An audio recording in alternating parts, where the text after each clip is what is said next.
Are we on? Welcome everybody. Welcome to the DCYF Children and Families Fund Oversight and Advisory Committee for today, June 1st. I'd like to call the meeting to order.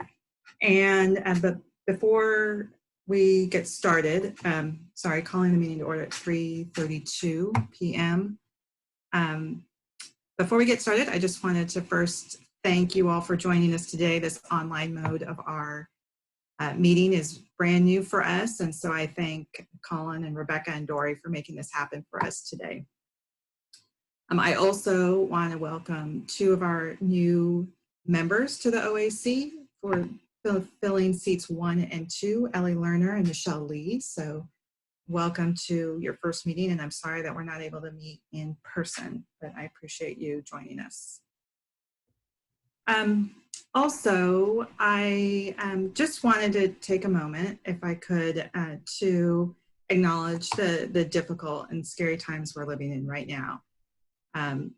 There's so much unknown, fear, disappointment, questions, and sadness, especially given what's happened over the past weekend and week. We as a community and society obviously still have a lot to work out. But what gives me hope, and I've been thinking about this over the weekend, what gives me hope in these times of confusion and uncertainty is this community and the work that we are doing together to move forward to support our children, youth, and families here in San Francisco. I am so grateful for everyone's openness, inclusivity, respect, empathy, determination, creativity, intelligence, and focus on equity. I am so fortunate, I feel so fortunate to be able to work with all of you and to learn from all of you. So thank you. You all give me hope that we as a community together can do better and we can model how we should be as a society.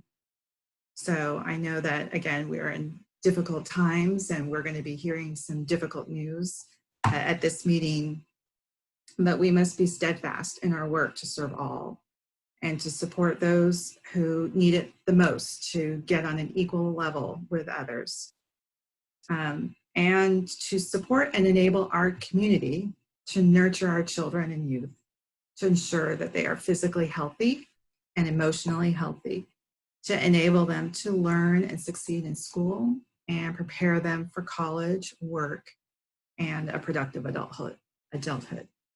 And we need our children and youth to be productive adults. We know that they can be, and we need to support them for that so our world can, in general, be a better place. And I know that it's super cheesy, but it's how I believe. And I really believe that the work that we're doing here is laying the foundation so they can thrive. And that's what we're all here for. So I'm very grateful for all of you in spite of all of our challenges. And thank you for indulging me. And I will now turn it over to Dory to get us started on the meeting. Thank you, Molly. My name is Dory Kaminung. I'm the Community Engagement and Communications Lead with the Department of Children, Youth, and Their Families, and I will be supporting today's meeting as facilitator. I will begin with a few announcements. Due to the COVID-19 health emergency and to protect OAC members, city employees, and the public, the DCYF office is closed. However, members will be participating in the meeting remotely at the same extent as if they were physically present. All OAC members and DCYF staff members participating in this Zoom webinar meeting, we ask that you mute yourselves when you are not speaking. This will help reduce background noise. When you'd like to speak, please select raise hand and wait to be introduced. Please remember to unmute yourself before you speak. Public comment will be available for each item on this agenda. Each speaker will be allowed 2 minutes to speak. Comments or opportunities to speak during the public comment period are available via Zoom and by phone. For Zoom users from the screen, select raise hand and wait to be introduced. For phone users who called in, press *9 to raise your hand on the phone and wait to be introduced. You'll be added to the queue to speak. Please wait until it's your turn to speak. When it's time for you to speak, you will be brought into the conversation by the Zoom administrator, Colin Kinsey. Please state your name, and of course you have the right to remain anonymous if you choose. You will have the standard 2 minutes to provide your comments. For Zoom users, there will be a timer on screen. For phone users, we will give you a prompt that sounds like this. That indicates you have 30 seconds remaining. While you're waiting, you will be able to watch and listen to the meeting. From the phone, the system will notify you when you're in line and waiting. All callers will remain on mute until their line is open. All speakers, please account for the time delays and speaking discrepancies between live coverage and streaming. Best practices are to call from a quiet location, speak clearly and slowly, and turn down any television or radio background sounds. This meeting will be recorded and posted on the DCYF website. The first item on the agenda is a call to order and roll call. OAC members, please unmute yourselves. Chair Molly Matul. Present. Vice Chair Jada Curry. Present. Ellie Lerner. Present. Michelle Lee. Present. Tina Bergelman. Present. Nadia Sharif. Okay. Committee member Sharif is not on the call. Winnie Chen. Present. Julie Roberts Fung. Here. Yamini Osigera Bhatnagar. Present. Okay, thank you. All right, moving on to the second item. The second item is the adoption of the agenda. Is there any committee discussion on the agenda?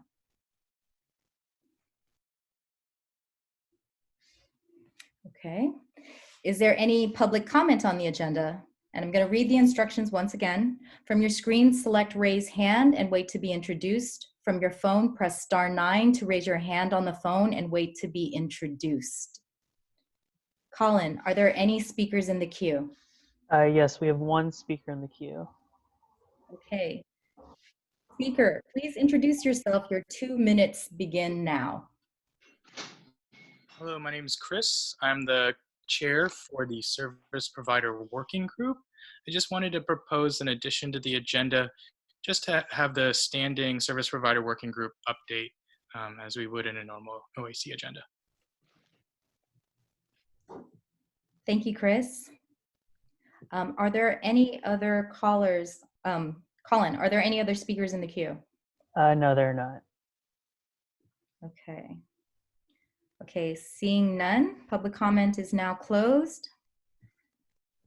Okay, OAC members, please unmute yourselves. Okay, would you, Chair Matul, do you want to address the question from Chris regarding the SPWG update? Yeah, I agree with that. If we can fit that in, that would be nice.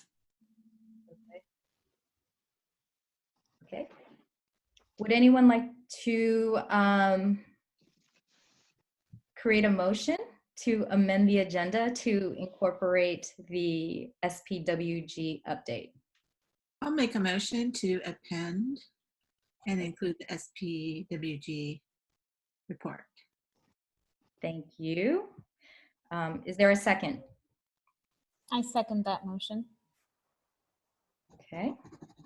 All right, I'm calling all members for the vote. Chair Matul. Aye. Michelle Lee. Aye. Tina Bergelman. Aye.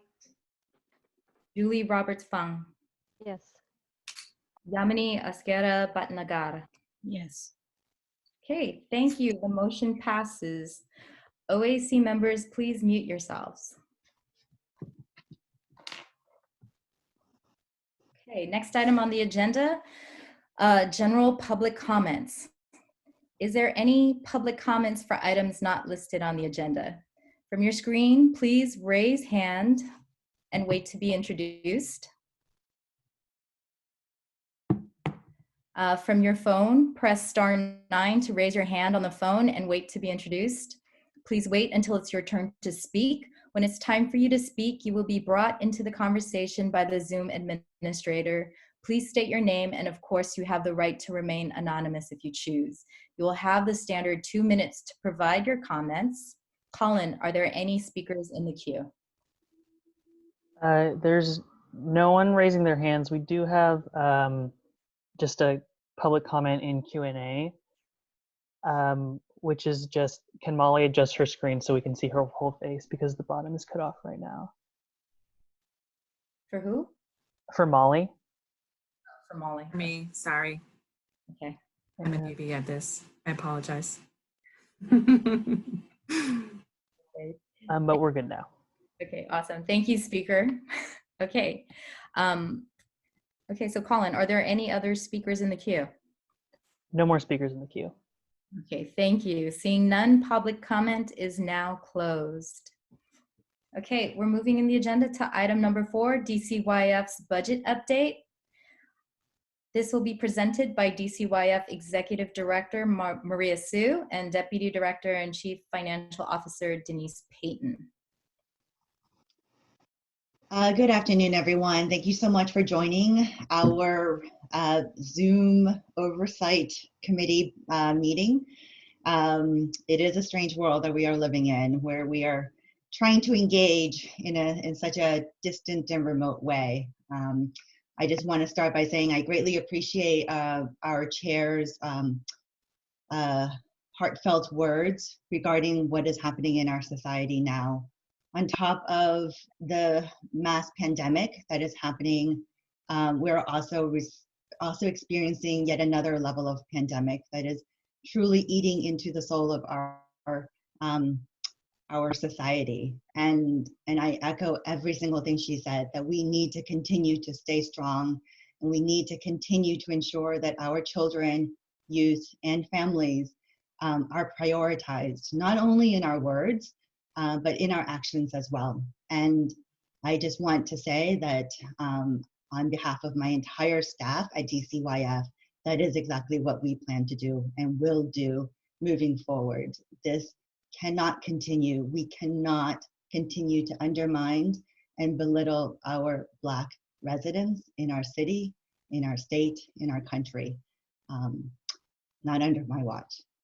So I just want to share that. I know that within DCYF right now, we are all hurting. I know that within our city, we are hurting.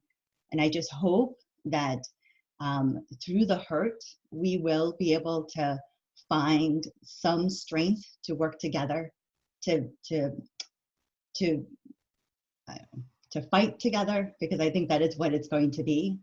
I grew up during wartime, and I know for change to happen, we need to fight. We need to make sure our voices are heard.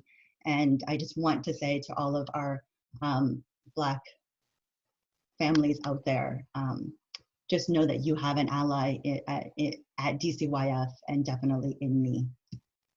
So with that, I just want to share with you what DCYF has been doing during this rapid response time. For change to happen, we need to fight. We need to make sure our voices are heard. Oh, sorry. Am I still going? Okay. So I'm going to pivot now to share with you what DCYF has been doing in response to our health pandemic. Next slide, please. So DCYF is 100% telecommuting capable. What this means is that we prepared our staff to be able to work remotely.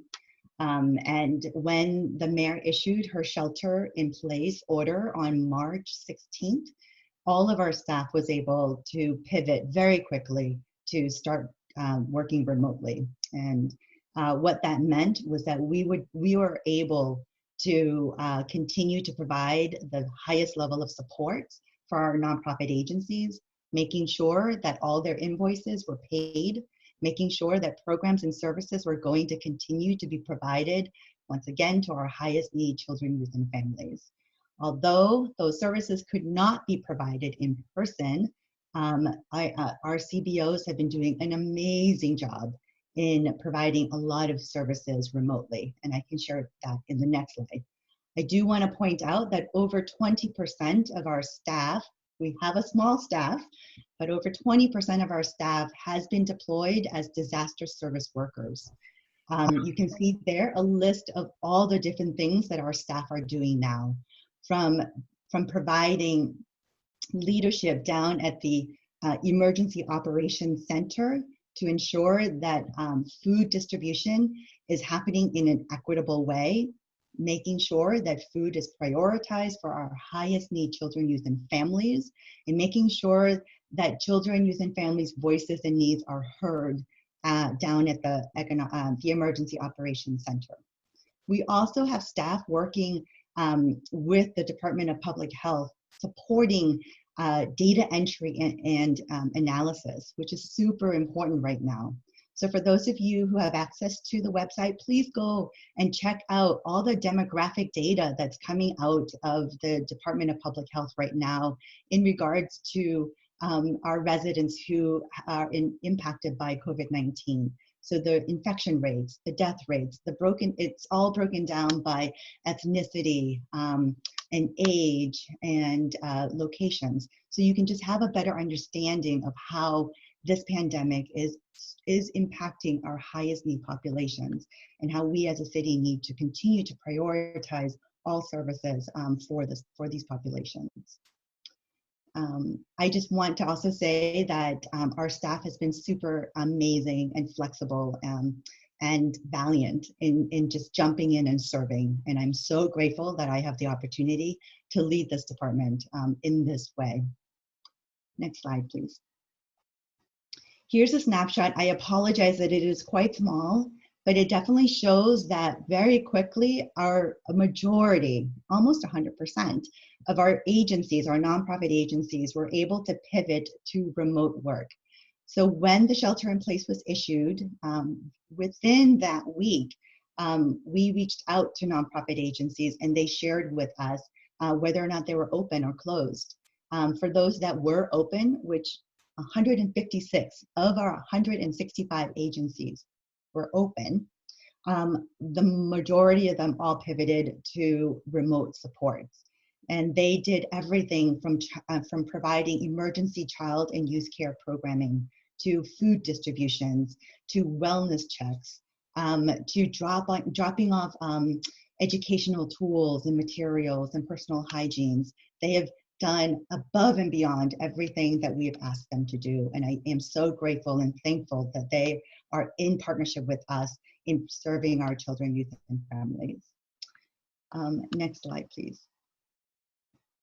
Speaking of the Emergency Child and Youth Care Program, I just wanted to highlight that once again, when the shelter in place, actually even before the shelter in place happened, the day before, DCYF, the San Francisco Rec and Park Department, as well as the Office of Early Care and Education, came together and very quickly recognized that if the school district were to close, which they did that Monday, we needed to make sure that our children of essential workers and hospital workers had a safe place to go so that their parents can do the essential work that we needed them to do. So we stood up this Emergency Child and Youth Care Program. We created 761 spots for these children. We prioritized spots for healthcare workers, as well as emergency disaster service workers. DCYF's funded agency provided 228 of those 761 slots.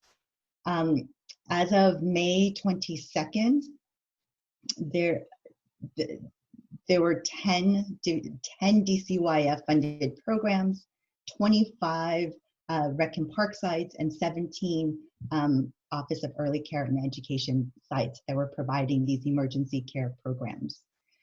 DCYF was the main provider of all the meals in all of these sites. We were providing over 2,000 meals per week to all of these sites. Next slide, please. Oops. So I wanted to share all of that with you because I wanted to make sure that you got the context of what we have been doing. We have been prioritizing services for our highest need children, youth, and families. Throughout this whole time, we knew that the pandemic was not only having a serious impact with our vulnerable populations, but we're also having an impact on our budget. And we were keeping an eye on the progress and what was happening with the budget, but we knew that we needed to continue to prioritize to serve. And that's what we have done. I wanted to share that with you to show that our CBOs are essential to ensuring that services for our highest need populations are kept intact or as intact as possible. That all of our CBOs provide that safety net that we need more now than ever before. With that, I just want to hand this over to our CFO, Denise, to then take you through more of the logistical components of our budget, and then share with you our plans for how we are to meet the budget targets and the budget directions that our mayor has provided. Denise? Thank you, Maria. Good afternoon, OAC members. Thank you for the opportunity to present. As you know, as Chair Molly said, as Maria has mentioned too, it is difficult news that we're sharing, and so we're really going to take the time to share with you the context. Thank you for the work that we're doing, Maria, but really the context of where the city stands too. And so once we go into that, then I'll go into the details of our strategy, as Maria mentioned. So the slide that you're seeing here is a reminder of our timeline. The budget cycle that we're going through, it's being extended by 2 months in order for the city to adjust to its new balancing plan that you'll see in a bit. Really, the highlight here and what to point out that's relevant later, as you'll see, is that we do 2-year rolling budgets. And so the fact is that not only are we adjusting to the gap of this fiscal year ever since the pandemic hit, but it's also adjusting to what was assumed in the system. That's something just to keep in mind, because that's why you'll see that the adjustments in our balancing plan is slightly different from what the mayor's instructions and specific percentage reduction targets are. And then we'll remind you of the timeline again at the end of this presentation. Next slide, please. So this here came out from the controller's joint report with the mayor's budget office.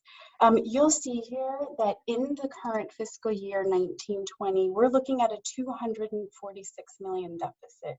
This deficit here reflects primarily the shortfall in our revenues. It doesn't even necessarily reflect the expenditures that the city is seeing through 1920, because the city is optimistic in its efforts, cost recovery efforts around FEMA, CARES Act, and if Cal OES is going to kick in any dollars, those as well. This is what the city is balancing to right now in fiscal year 1920, and that grows to a 754 and then 735 million cumulative then to 1.7 billion. Back at the end of March, the city saw that this was the worst case scenario because the range was 1.3 to 1.7 billion. Now the city is coming back saying that they're landing on what was then the worst case scenario and saying that this might not even be the worst case. As you know, and as you hear, I'm sure in the news, that every day the pandemic evolves in a different way every week. And so that's just something to keep in mind as we go through our reduction plans and the methodology of our reduction plans, is that we want to be thoughtful and we want to be able to pivot. Next slide, please.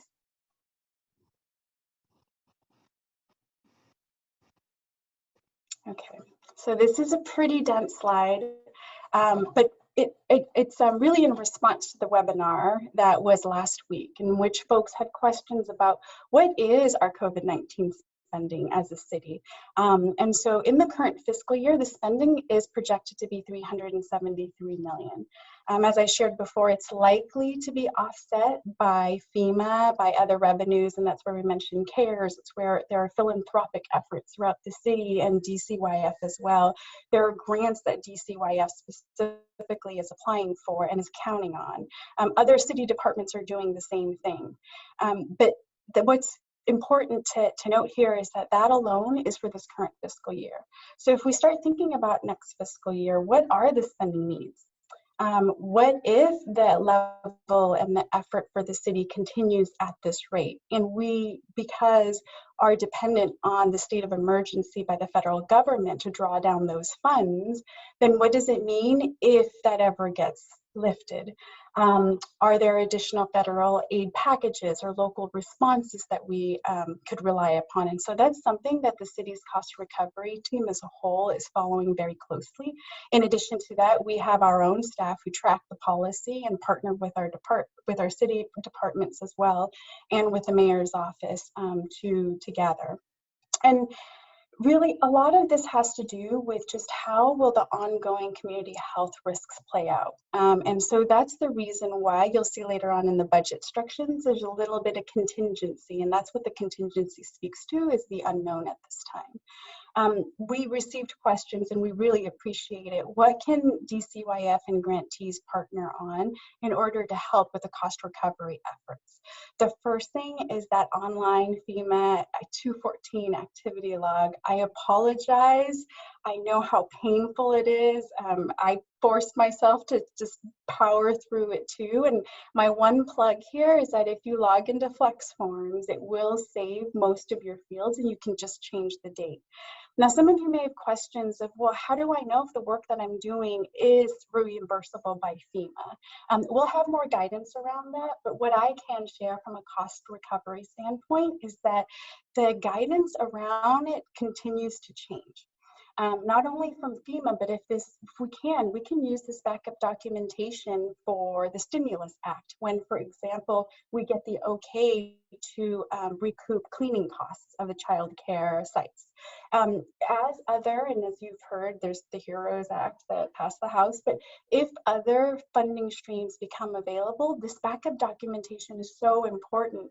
And so in some ways, I would encourage that you just go ahead and do it because it logs it to the city system. It's available in a dashboard. We can pull it anytime. If you're across multiple city departments, there's a way for us to partner and look at that data. But we will have more guidance around that. We know it's really time consuming, so we will balance it with that barrier as well. SF Responds. So SF Responds is something that the city has put together. There's a specific portion of it for our nonprofit partners. And so please take a look at that. All city departments have a cost recovery manager and analyst who's working closely with us. And so as we continue to get guidance, we'll let you know. And finally, the PPPs. If you were successful in drawing down these funds, please inform your program specialist. Please let us know, and we will work with you on a case-by-case basis for carry forward. Next slide, please. Okay, so a lot of folks are asking, well, how is the city balancing the $1.7 billion? And don't we have reserves to draw down on? Now, rainy day stabilization reserves, general reserves, these are amounts that we do have, although just keep in mind that reserves are very specific in when we can draw down on them. The city is counting on balancing with the city reserves. In fact, the projection is that even with the FEMA reimbursements, we're looking at that covering maybe a quarter of the city's costs. So because the projected costs will sustain most likely through the emergency declaration, how do we make sure that we preserve these reserves in order to get us through through the next, well, you'll see in the joint report, we'll share in a bit, but we'll just see the next 3 years, what happens to the city's revenues. And so that's just something to keep in mind, that reserves, thankfully we do have. It will soften the blow of the shortfall in revenues, but it will not be able to sustain us through multi-year revenue challenges. And if we go to the next slide, you'll kind of get a sense of what we're getting at here. So there are risks to these assumptions that the city's making. We're assuming that there are no federal risks to our FEMA 75% reimbursement. We're assuming the CARES Stimulus Act to a certain percentage, and we're hoping that there would be additional stimulus dollars. CALO, yes, we're also waiting for an emergency match to that. But we just have to keep in mind that the state of California has a projected budget shortfall of $54 billion. And so knowing that, that's just a component of the risk that the city is thinking about. Next slide, please. Another component to these uncertainty and these risks is the duration of this public health risk. And so I'm not an expert in recovery and pandemic wave scenarios, but I think the takeaway here that's really important is that how will this pandemic impact us? How will our recovery look? Is it something, and we know by now, people who have talked about the shapes of recovery, there's the V shape, which is the quick rebound, the U shape, which is a bit slower, but now people are really talking about a W shape. Or what if the pandemic comes and hits the community again? How do we respond to that? What resources do we have? And how long do we have to sustain this type of response as a city? And so those are all questions that we have to be prepared for. And those are all factors that aren't necessarily taken into account in the 1.7 billion projection. Next slide, please. So just to illustrate what it would be like if there is, and this is speaking to really our revenues from the city standpoint, with an additional 5% decline in revenues, we're looking at an almost 189, almost 200 million deficit. If there's an additional 10% from our projections, we're looking at 380 million deficit. That just speaks to the magnitude of why there's so many unknowns and why it's so tenuous right now, and why the 1.7 billion, which used to be the worst case scenario, now seems to be more of the best case scenario. Next slide, please. And so the mayor's instructions came out on May 18th, and I'm just going to quickly gloss over this so we can get to the meat of it for the DCYF portion. I'll just remind you that the controller's office and the mayor's office is also doing a presentation on Friday to nonprofits from 10 to 11 a.m. if you'd like to participate in that and listen in. They might have updated information as well. But we are instructed to prioritize core services. As Maria pointed out at the beginning of this presentation, that's why outlining what you have been helping us, what the CBOs and our partners have been helping us carry out is so important. We strongly believe that DCYF has been really effective at that. We evaluating current operations, making sure that it aligns with the city's COVID-19 efforts. Prioritizing services for vulnerable populations and equitable services for underserved populations. So with that framework, the general fund reduction requirements are 10% of general fund in 2021, a 5% contingency in addition to that 10% in 2021 if fiscal conditions worsen.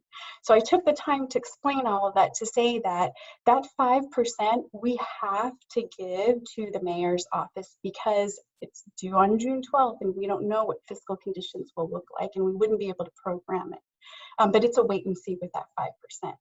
Then it grows to a full 15% in 21-22 because we do 2-year rolling budgets.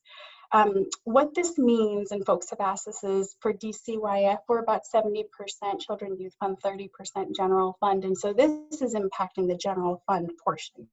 But then we also have to account for the fact that for our non-General Fund, so Children and Youth Fund, we have to balance to the revenue projections there. Next slide, please.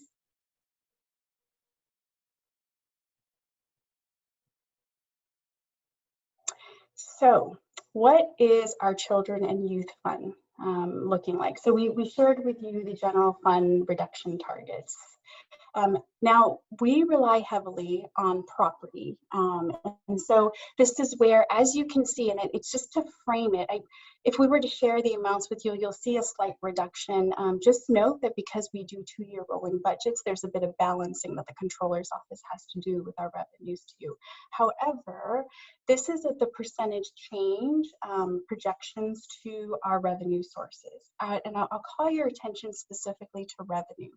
Although it may not look like much at -1, 1, and then staying flat, that's in comparison to when we typically experience growth. And then if you look overall at sales, hotel, transfer, that drop in 1920 is such a steep drop at that -9%. And if for folks who were around for the financial crisis or even the .com, that revenue pain that we felt is even steeper, as you can see, with this pandemic. And showing it relative to each other, I think, just really frames it, because sometimes just seeing the cut amount or the reduction amount doesn't necessarily, doesn't necessarily illustrate it. And so just know that compared to these 2 last recessions, the city is looking at a much steeper cut and balancing a much bigger gap. Our sister departments, definitely, who rely more upon the other taxes, are feeling a steeper cut. And so some of the questions we've received is, what does that mean for DCYF? How will these percentages look? And if you have a portfolio that spans across city departments, it may vary. Next slide, please. Okay. So this here is just at a very high level what we've come up with in a fairly short period.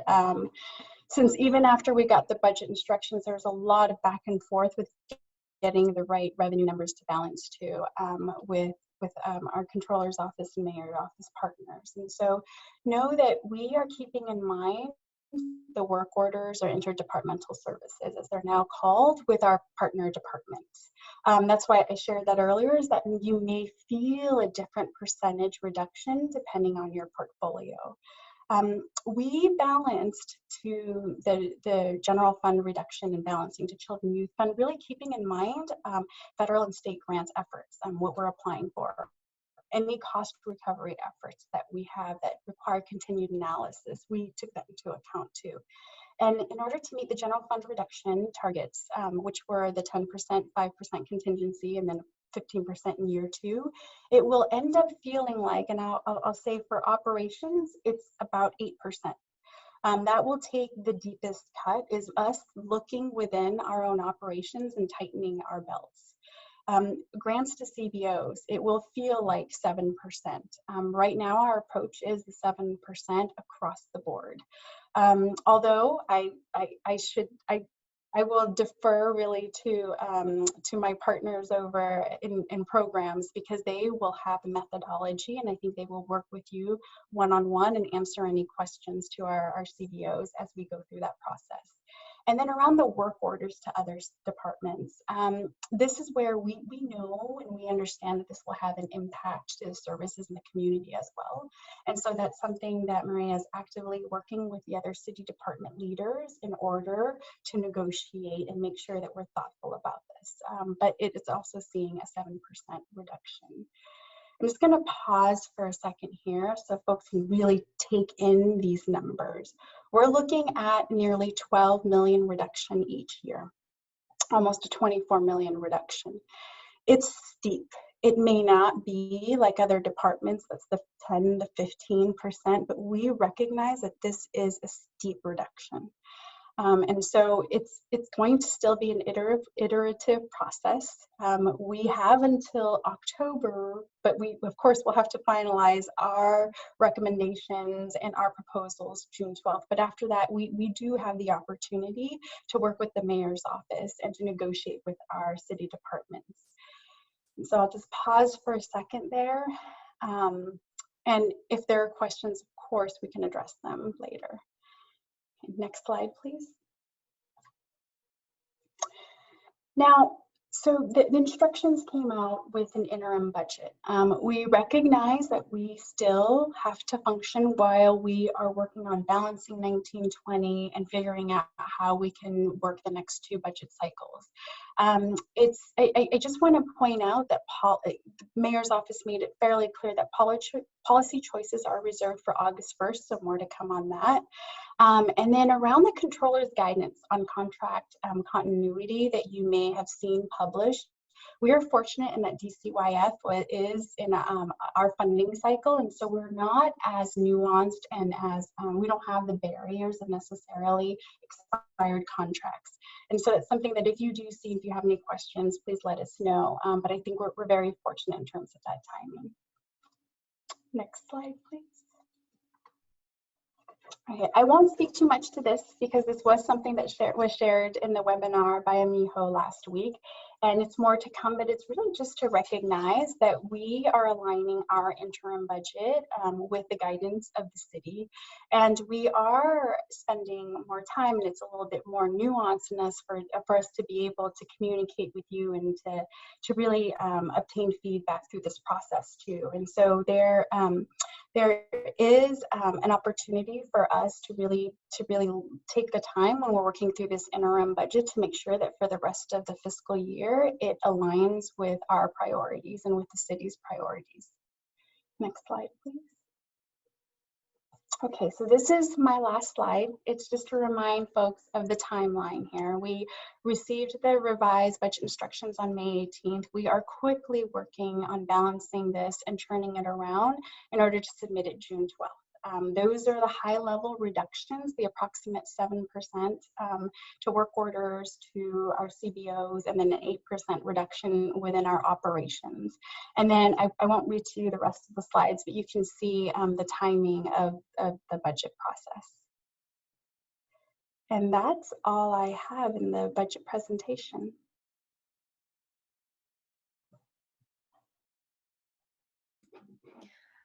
Thank you. Let's move to committee discussion on this item. Members, please select raise hands and wait to be introduced. And remember to unmute yourself before you speak.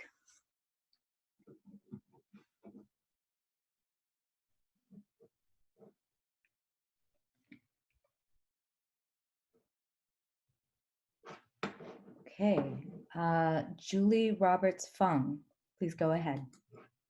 Hi. First of all, I want to thank everyone at DCYF for all the amazing work that folks have done in a time of emergency.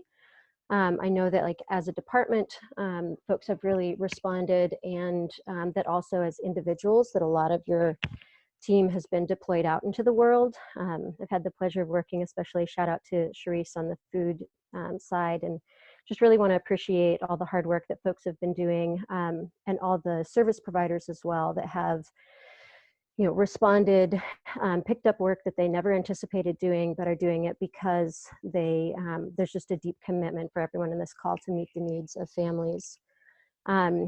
Denise, I really appreciate your presentation and sharing some information. I have you answered a bunch of my questions, but I do have some budget questions. Before I go into that, Dory, I have a process question for you. Do we take general public comment on items before commissioners speak or ask questions? We are doing discussion with the committee members prior to public comment. Okay, great. There's an opportunity following public comment to have some light discussion. Perfect. Okay, just wanted to make sure I knew the process. So it was really helpful to hear, Denise, kind of what the overall picture looks like and also what pieces of DCYF's budget is impacted. I'm wondering if you can share, it sounds to me like the general picture is that we're being asked to take cuts across the board in the city. It also sounds like DCYF is positioned a little bit different because 70% of our funding comes from the Children and Youth Fund, which is a more stable funding source, but we are impacted because we have that 30% of the budget that comes from the general fund. I'm curious, I've seen in other conversations in the school district that, you know, we're all trying to repurpose dollars and figure out how to best meet families' needs. So I'm curious if you can speak to whether there have been changes in funds that DCYF has been able to deploy previously. I heard in a SFUSD presentation that there was sort of $20 million that was DCYF funding. I'm unclear if that's funding that was previously allocated and continues to be allocated, or whether DCYF is being asked to shift funding to SFUSD or other sources. That's my first question.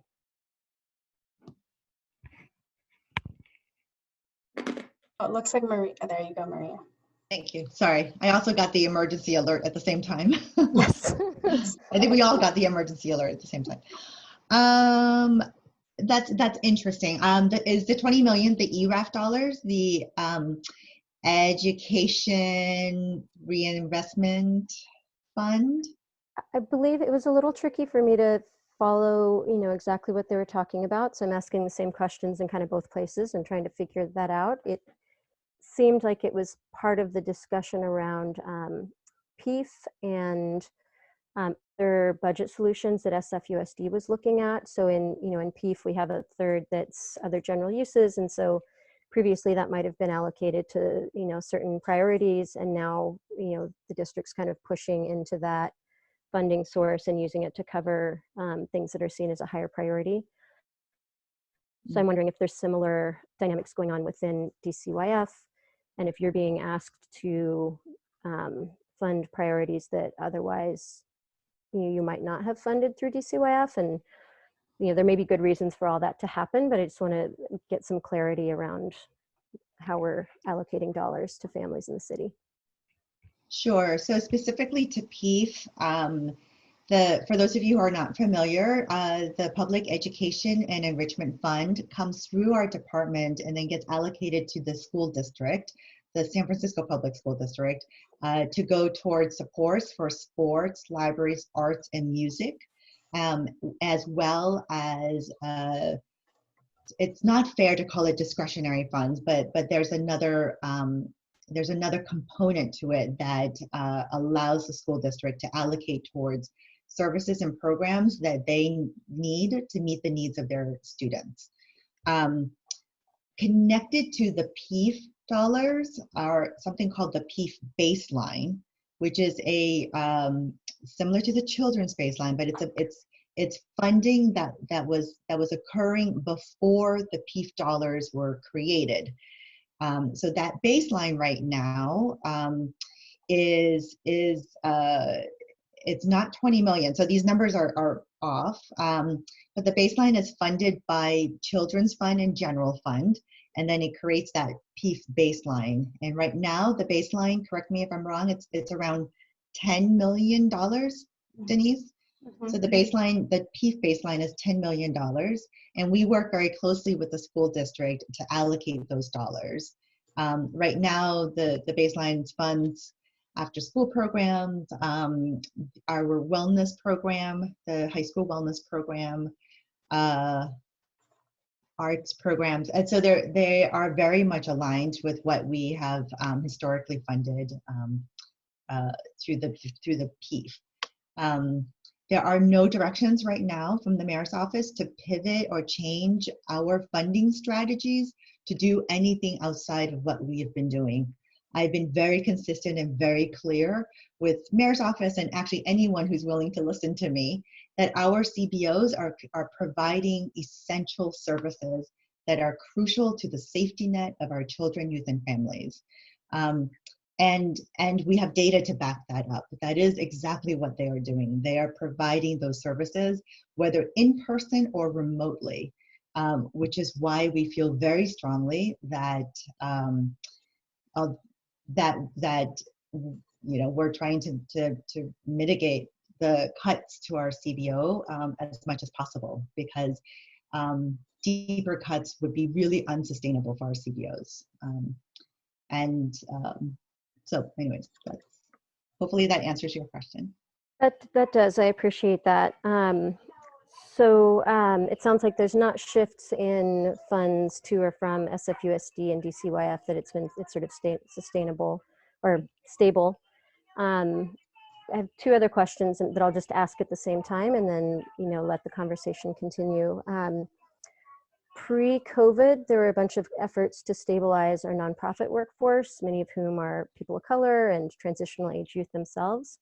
So I'm curious, a lot of that was looking at ways to either increase wages or benefits. And so I'm curious how this budget projection is going to impact that.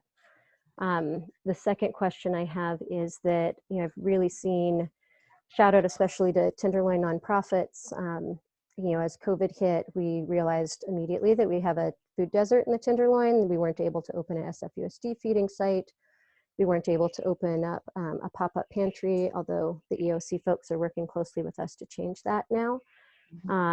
And we found some of the criteria for opening those food sites, worked against the needs of meeting high needs for food in dense urban neighborhoods. So there's some inequities built into those. But what we did see is that Tenderloin nonprofits like TNDC and Tenderloin Community Benefit District and Boys and Girls Club and CROC with DCYF's help and the YMCA and a whole bunch of other folks have really sprung into that gap and have started working on food delivery to families. And so it feels like these nonprofits are close to our families, understand their needs, and have pivoted to solve one of the hardest problems the city's facing, which is kind of that last mile delivery in terms of food. And so I'm just really concerned because it feels like we're taking for granted that those efforts will continue, and they deeply need to continue. We only expect that the food need's going to grow, but none of that work was anticipated in people's budget. So I'm curious about how DCYF is handling that, and then generally how we all can advocate more broadly to ensure that there's the funding that we need to meet our families' needs. Yes, thank you for that. I definitely echo your appreciation for all of our CBOs who have stepped up, who participated in supporting and standing up food pantries and working very closely with the food bank, which thank you so much for working with our CBOs. And to some extent, some of our CBOs have actually even hand delivered food because the lines were so long. We had people in line that was wrapping the facility, and some of our CBOs and some of our staff have actually delivered food to our residents, our high need residents in the city. Yes, although CBOs are pivoting some of their work to doing these things, the cost for food itself, the majority cost of food for self, DCYF is paying. We are paying through our own direct grant to the provider. So I actually don't think we're paying the food bank. The food bank is actually donating to us, or they're drawing down dollars from Give to SF, which is the philanthropic arm of the city. And we've all heard really great philanthropic supports throughout our city and beyond. So also thank you to anyone who's contributed and donated to Give to SF. Those dollars that you're donating and giving are going into helping us buy food meals and grocery bags for our residents. But I don't believe, and I could be wrong and I can follow up, I don't believe that CBOs are coming out of pocket for more of those meals.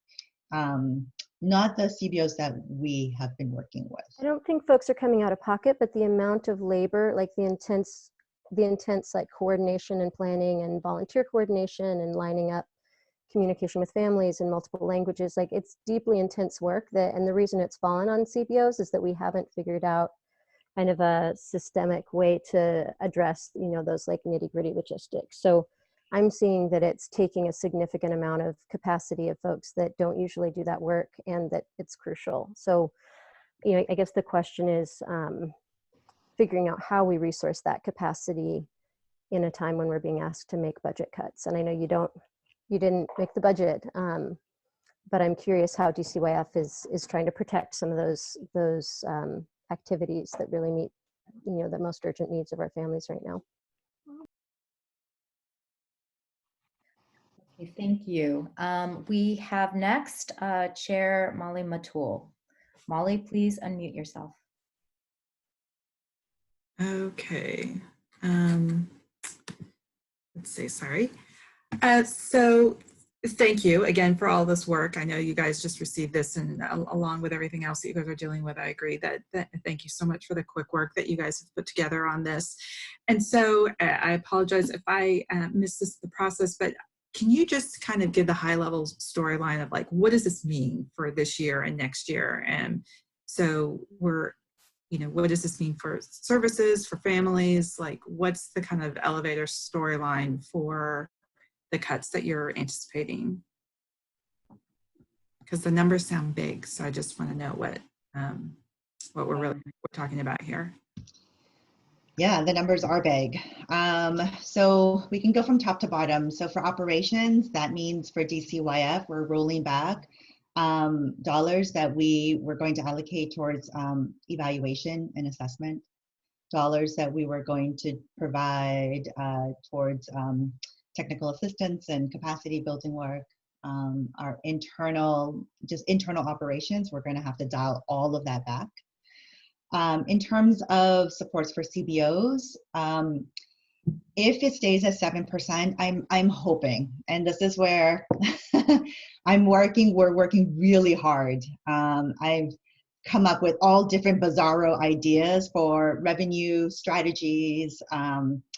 We've literally in the last 3 days alone submitted 3 grants to the state to try to offset some of these costs. And you have my commitment that every dollar that we bring in, we're going to make sure that we offset the cost to CBOs, because similar to what committee member Julie mentioned, they are the ones that are on the front line. They are our frontline workers. We hope that we will hear some good news soon. And if that is the case, then the percentage cut won't be so high. I've talked to several departments already, and we're negotiating on what that means in terms of they're going to have to take a cut, and or for us. And we're hoping that at the end of the day, we do not end up double cutting our CBOs. But if it is at 7% or lower, then that means the majority of our CBOs would then get put back to the original their base budget of when they started this RFP. So we are now in year 2 of our current 5-year RFP cycle. They would then start, they'll start a little bit below their starting point of their year 1 of the RFP cycle. Primarily because since year 1, the mayor and the board of supervisors have prioritized doing cost of doing business increases. So it's all those CODB increases. So we've been doing those. The mayor and the board have also prioritized minimum compensation ordinance increases, which are those increases to support CBOs to have parity on pay. So if we end up with this proposal, then that means our CBOs will be put back to where a little bit lower than where they started, but hopefully not too low. But once again, I know that Denise doesn't want me to say this, but I'm fighting tooth and nail to make sure. I'm sure you are. I know she keeps saying, don't say it, don't say it. But I have to say it because I believe to the core of me that our CBOs are the bedrock of what we need to absolutely get through this. And through this, I really mean both through this pandemic, but like I said earlier, through the pandemic of racism. And we need all of our CBOs. We need them strong. We need them healthy to be able to help us get through this. So I'm going to fight really hard that it is not 7% and hopefully it's lower. Great. And so just a follow-on question about that before I ask another question is, so the communications, I know that you guys are always very well in communication with the CBOs, and so the timing of letting them know, and I know everything's changing, so there's only so much that we can do, but just to reaffirm that yes, indeed, you are staying in robust communications with our CBOs. So we actually hosted a webinar with all of our CBOs on Thursday to kind of give them a little teaser about about the budget, and then share with them some other things around programming. But like Denise referenced, the budget literally is a moving target. It has not actually stopped moving. We keep thinking that it is actually stopping, and it's amazing that almost every day right now, almost every day, the target moves. And we, you know, every day we hear the children's fund dips or drops, and then the general fund dips and drops. And it's really hard to lock down on anything, which is why in I don't remember which slide now, but Denise referenced a interim budget for our CBOs. Because we recognize, and I used to run a nonprofit agency. You can't budget, you can't program, you can't plan on just inconsistencies, on this kind of variation. And so we've made the commitment to at least provide some level of stability to our CBOs. And so that's why we're going to work very quickly with our CBOs to give them what we're calling an interim budget, an interim grant that will start July 1 to the end of October, so that at least CBOs have some level of stability, some level of assurance that they have a budget. While we try to nail down the bigger budget, and then hopefully when all of this is done in October, then we'll be able to roll out with the rest of the budget. But right now, what we're saying is that we're proposing to reduce our CBOs budgets by 7%. Okay, and then, so then kind of going back to what Julie was talking about, so then how, and, you know, I appreciate this, you know, everything's changing, you know, things come up like all the protests that are really important. I mean, life doesn't stop just because we're in coronavirus, and I'm sure we're all understanding the kind of fluidity that we're dealing with, for better or worse. But so in the midst of all of this going, you know, what are the systems? And I don't know if this is an OCOF thing or something that DCYF can play a role in, but how are we looking at coordinating systems? So knowing that there's so much uncertainty going into the fall, especially like not necessarily knowing what school is going to look like for the vast majority of our students. How are we, and, you know, you're talking about coordinating with funding. So, you know, to make sure that CBOs are maximizing the revenues that they can take in.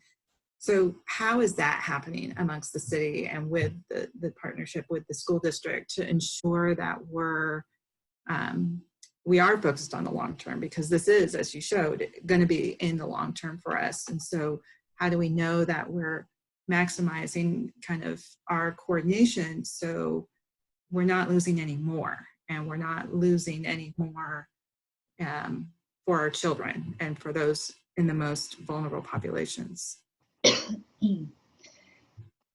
So I feel like I talk to senior members of the school district almost every other day. I have conversations with the superintendent. I have conversations with all their chiefs, and honestly, we cannot move without making sure that our biggest institution in our city is lockstep in sync with us. And on the city side, the chief of staff convenes weekend briefings. So every weekend, we have conversations and briefings with our senior leadership. So there are lots of attempts to coordinate. Now, it's not perfect. Of course, it's not perfect because things are moving in COVID time. Everything is moving super fast. You know, I mean, literally, I just had a misstep with a key partner where they were like, wait a minute, you said you were going to wait for me and, you know, you didn't. I'm like, oh, goodness, you're right. But things are moving really, really fast. And that's why, when we walked into this remote world and remote working, we made a commitment. We as a DCYF made a commitment that we were going to over communicate with each other so that we can try our best to just make sure that we're all practicing this over communication so that we can just constantly say the same things and so we don't drop the ball anywhere. But we've reached out to our controller's office to help us bring in budget and CFO folks to come together and have these citywide conversations around impacts of continuity of payment for our CBOs. We don't want it so that DCYF only made the commitment to continue paying our CBOs through this pandemic. We wanted to make sure that other departments were also doing that. Or at minimum, other departments knew that we were doing that. We wanted to make sure that we were not the only department that was going to do this interim budget or interim grant for our CBOs. And we wanted to make sure that other departments were also doing that. And I understand that DCYF is in a very unique place where we have a lot of flexibility. Unfortunately, my other colleagues, they have to deal with state budgets and federal budgets, which are super rigid. And, you know, it's no secret, we're not the Fed's favorite city. And so it's hard. And so we're really fortunate that we have that level of flexibility and that we're very committed to making sure that our city partners know what we're doing. And that actually goes with the school district as well. And then also on city college side as well. So we work really closely with our city college's interim chancellor, and we have regular conversations with them around how they are moving and how they are going to continue to support their students, because we have that commitment of birth to 24, and we want to make sure that we really hold that space and that table to make sure that those coordinations and those conversations happen. Okay. Thank you. Okay, thank you. I just wanted to acknowledge that committee member Nadia Sharif has joined the call some time ago. Our next speaker will be committee member Yamini Osigera Batnaga. Please unmute yourself. Thanks. I just want to bring up again, not sure how much we can really discuss on this call, but I would just want to bring forth a concern that CBOs prioritize paying their real frontline staff, their folks who are really doing the work, like going back to Julie's comment, the young people, the folks of color that really rely on these jobs. And then is there a way for us to really make sure and support that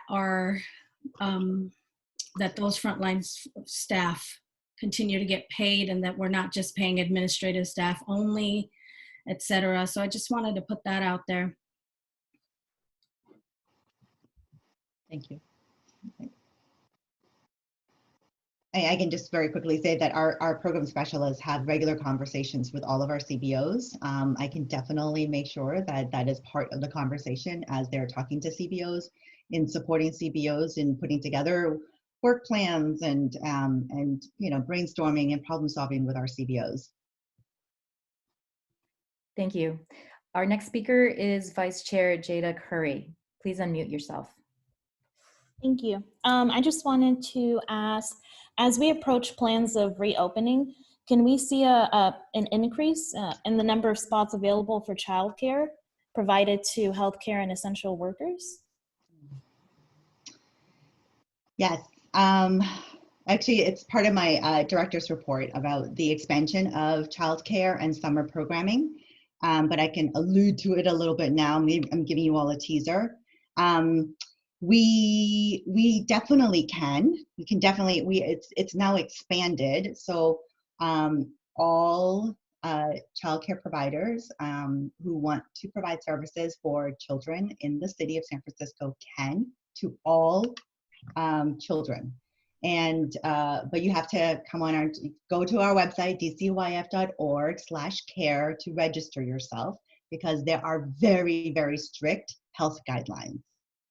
And to your question, Member Jada, because of those very strict guidelines, that limits how many children can be served.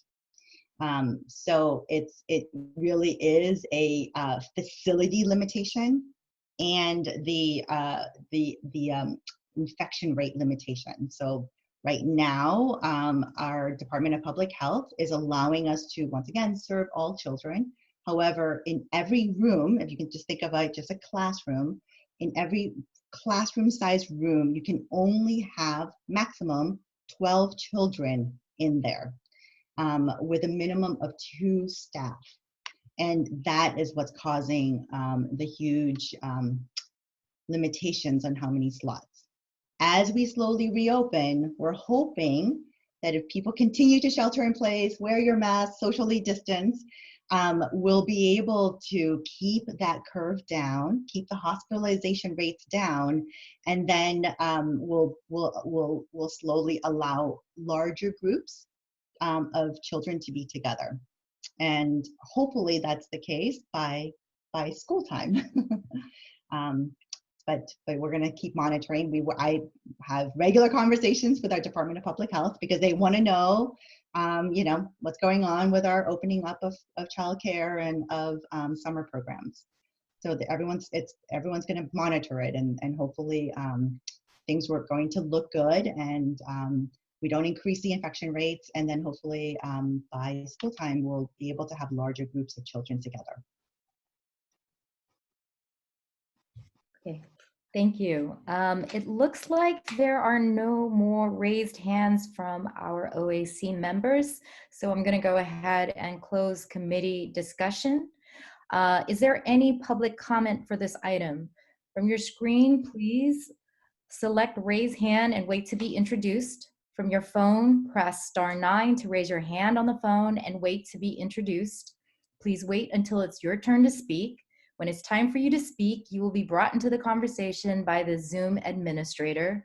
Please state your name, and of course, you have the right to remain anonymous if you choose. You'll have the standard 2 minutes to provide your comments. Colin, are there any speakers in the queue? Yes, we have 1 speaker in the queue. Okay, speaker, please introduce yourself. Your 2 minutes begin now. Thank you. Again, this is Chris Akita from the Service Provider Working Group. I just wanted to give public comment to some of the points that were brought up, just to give a little bit more data for the OAC members. I do really appreciate you bringing up nonprofit workers during this time. Just to give a little bit of context from what's been reported in the contract management system in the last fiscal year, of a total of nearly 7,000 staff, adult staff that worked in youth programs, nearly 4,000 of those folks were earning less than $22.50. This number is really critical, because that is actually right at about 50% of the median income for an individual if they extrapolated their hours over the course of an entire year. So some of our folks that are doing the direct service are also some of the folks that are in the most vulnerable populations. And so that's an important thing to consider as our contracts dwindle, but the actual requirement for paying staff remains the same. It's going to be harder and harder to retain all of our employees, because the MCO doesn't apply to just the baseline. It applies to everybody, including those who are exempt staff. The second point that I really wanted to highlight is to the point about revenue. You might have heard that recently there's been a proposed $100 million cut to the statewide ACES grant that supports after-school programs. This is really critical, because not only are there a number of ACES programs within San Francisco, but also in contract management system, CBOs reported that of the total $155 million of total program costs, CBOs have to generate 66 outside of what DCYF already gives them. So part of this might be ACES dollars, part of this might be foundation money, part of this is things like things from other departments. So I recognize I'm out of time.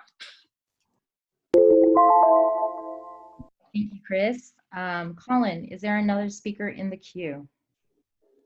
No speakers in the queue, but we do have a question in the Q&A about are cuts effective July 1st. So I see you answered one of those already, but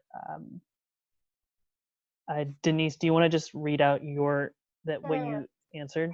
Yep. So because we're operating July and October through an interim budget, the point is that in that interim budget, and depending on how our operations team will develop it, you will see the percentage, because at the end of the day, once our proposal is approved by fiscal year end, we have to meet the reduction targets. And so even though it's in an interim budget period, you may already see and feel a portion of that cut. And we do that because we know that as we put in this proposal, there may be negotiations, as Maria said. However, as the CFO, I am obliged to put in that full reduction. And so we do have to meet that reduction at least when we first propose it. And we're working through it right now, July, we're submitting it in June. We'll be negotiating all the way into July as well. Okay, thank you. Colin, are there any other speakers in the queue? There are no more speakers in the queue. Okay, thank you. Hearing no further callers, public comment is now closed. The fifth item on the agenda is the report of the OAC Chair, Molly Matul. Chair Matul, please unmute yourself and proceed. Okay. I really don't have anything, but I thought that it would be really lovely if our two new members could do a very brief introduction of themselves. We're excited to have these two new youth members join us. So Ellie and Michelle, would you like to introduce yourself? Ellie, I'll go alphabetical and you can go first. Well, my name is Ellie Lerner, and I'm a rising senior at the Urban School of San Francisco. And I really hope to do my best to represent all San Francisco youth and our shared interest in advancing equity and strengthening access to all opportunities. So thank you so much for having me. Great, thank you. Michelle? Hi, I'm Michelle Lee, and I'm a rising junior at Lowell High School. I am also a member at Youth Mojo, which is, I believe, one of the CBOs. So I'm excited to be able to bring my experience from that into this space, and thank you all for having me. Great, wonderful. Thank you so much. And that's it for me. Okay. Is there any committee discussion on this item? Members, please select raise hand and wait to be introduced. And remember to unmute yourself before you speak. Okay, committee member Julie Roberts-Fung, please go ahead. Please unmute yourself. Hi. So first I want to really welcome Ellie and Michelle. It's great to have you as youth leaders on the OAC. I've really appreciated getting to know some of our other members, especially some of our youth members, and the perspectives that folks bring to this board. So really welcome having you here. I also wanted to take this opportunity to have a request and share a little bit of feedback. As we've seen sort of institutions respond to this crisis in San Francisco, one of the things we've been pushing on the school district around is partnering and making decisions together instead of, sort of clustering as a leadership team and, figuring out the best possible thoughts that we can as a small group of folks and rolling them out. And so I think that, even with all the amazing things that DCYF has done, that we've missed some opportunities to hear from the various OAC members and the experiences that youth and families are having in the city, and that there have been some missed opportunities. So just a small example of that is as a parent trying to navigate the childcare options. I saw, our website change and multiple times, and it was lots of long text, and it was really hard to figure out exactly what was happening. Sometimes there'd be a little pop of translation in Spanish, sometimes there wouldn't. So, I found that difficult to navigate as a parent, and I think hearing from some of the other parents, we could provide some feedback and input into the experience of families in our system and youth. And I think we also can be ambassadors out to the community. I know a lot of our community partners, as well as us, have, helped families navigate some of the systems that are more complicated. So I'd request that as there's, webinars like the one that was shared last week that are shared out with the broader community, that the OAC is made aware of that. I'm happy that we're meeting now. And I also want to invite other youth and family members of the OAC to share any insights that they've had as they've been navigating the various crises that our city's going through, and any feedback that y'all want to share with OAC that you think will help DCYF best meet our families and youth's needs. Thank you, committee member Julie. Are there any other comments from our committee members? I don't see any hands raised. Therefore, committee member Winnie Chin, please go ahead. Remember to unmute yourself before you speak. Hi. I want to welcome our new members and also address what Julia had talked about, other committees. There was a CAC meeting recently on Thursday, and one of the proposals, I think it's not just Dr. Matthews, but several of the superintendents from 6 different school districts are suggesting the rolling in of special ed money into general education, which is sort of dangerous because we went against this 3 years ago. And what that means is that if you roll in, just like if you had general fund and children's money and you rolled it all into general fund, then that children youth fund would be sort of lost in it. So that's, when I was listening to Denise and Maria, that didn't seem to be a concern within DCYF, which I'm really happy for, because you're sticking with the principles of what the organization stands for and going forward that way. But that is something that may be happening in other organizations that we need to understand in the proposals that they're writing within the school districts. Thanks. Thank you, committee member Winnie. It looks like there are no other hands raised, so I'm going to go ahead and close the committee discussion and open up for public comment. Is there any public comment for this item? From your screen, please select raise hand and wait to be introduced. From your phone, press *9 to raise your hand on the phone and wait to be introduced. Please wait until it's your turn to speak. When it's time for you to speak, you will be brought into the conversation by the Zoom administrator. Please state your name, and of course you have the right to remain anonymous if you choose. You will have the standard 2 minutes to provide your comments. Colin, is there any speakers in the queue? Currently there are no speakers in the queue. I want to give it a few more seconds, but yeah, it looks like no speakers. Okay. All right, seeing none, public comment is closed. Next item on the agenda is the report of the DCYF Executive Director, Maria Sue. Actually, Madam Chair, would you like to put the report of the Service Provider Working Group? Do you want to do it before? Yes, thank you for that. Can we do that now? Chris, are you ready? Chris is actually an attendee on this call. Chris, as you listen, please raise your hand so we can bring you into, okay, I see a hand raised. Wonderful, thank you. Is that you, Chris? Thank you. Yes, this is me again. Chris, Service Provider Working Group Chair. I also work with the Richmond Neighborhood Center. I should note that. And Ellie, Michelle, welcome to the OAC. This is a wonderful group of people, and you are in very good hands. So we're really excited to work with you from here on out. And I also wanted to say thank you to both Molly and Maria for your words at the beginning. Not only was it inspiring, but what's been really, really, really wonderful throughout this process is that there really does seem to be an alignment of values between both service providers and the direction of DCYF. And I really thank your leadership around that. So I wanted to give you a little bit of an update of what Service Provider Working Group has been doing over the course of a few weeks. Maria did a wonderful job of highlighting the type of work that agencies are doing directly with the community. But we've also been working quite frequently with DCYF because there's a lot of administrative functions and kind of logistics to work out. And I would say that DCYF has been a wonderful partner throughout this.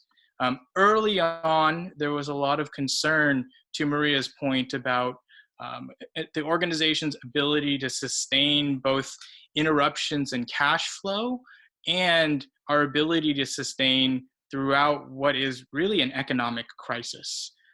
We were very, very, very concerned about the long-term sustainability of a lot of nonprofits because we recognize that DCYF isn't the only funder in this. And one of the things that DCYF was really great about was being flexible with both their invoicing process and their services and projections to give us service providers a little bit of peace of mind, knowing that our focus should really be on providing direct service and meeting the needs of our community. And so I do thank you so much for that early on flexibility. And as we kind of move into the next fiscal year, as service providers, we did want to give feedback and input into what we recognize are going to be some inevitable cuts within the field. And as you can imagine, for such a diverse group of service providers that conduct service in a number of different areas, we really wanted to approach this process in one that was grounded in values, because it's not really our place to be saying one service or one program or one organization cuts are more significant than others. So what we did was we put together a set of value statements that I wanted to share with the OAC. This was done in collaboration with nearly 50 organizations that have given input at various times throughout these few weeks.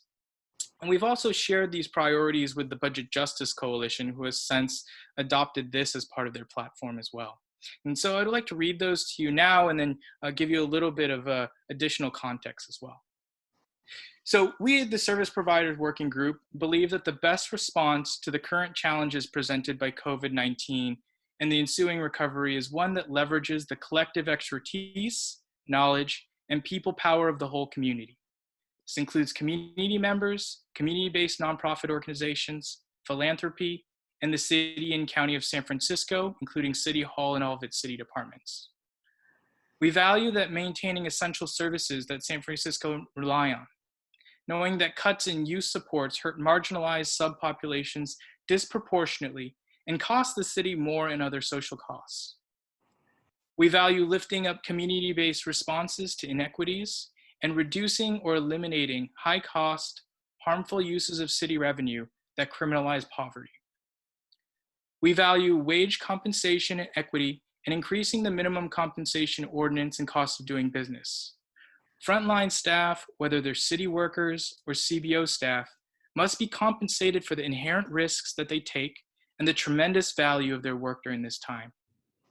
We also believe that all of our communities should have access to the appropriate protections necessary during these times, including testing, health insurance, and access to PPEs.